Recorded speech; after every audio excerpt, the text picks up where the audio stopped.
To come out here for this is great. The fans you don't see this many fans sometimes at some races, but here it's nuts. At all the different cities, and this is my third time here. So some people I've seen the first time and second time I see them again. I mean, that's the only time I see them. Right. So it's great. Yeah, I love it. Good battle right here with Lyra donor line.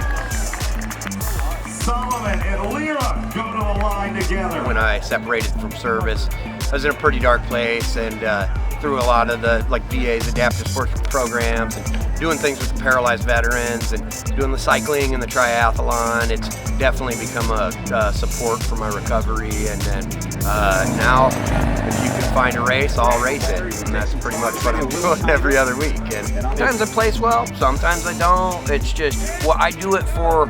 It's like I'm in the service again. I get to be around all these guys again, and I get to be around my fellow veterans, and I got that banter and that camaraderie like I used to have, and I get to show up and see all the same guys, and sometimes I try to beat one, sometimes they try to beat me, and it's just an awesome deal, man, and it just makes me kind of feel like I did back in the day before my injury and while I was in the service, so I love it. I actually remember when I was sitting in like this halfway house type deal, and I seen Carlos, the guy that's here, an ex-Navy SEAL guy, like doing an Ironman, and I'm like, wow, that's awesome, I can do that too. And that kind of gave me an outlook of what I'd like to do, so I got into triathlon and cycling and whatnot.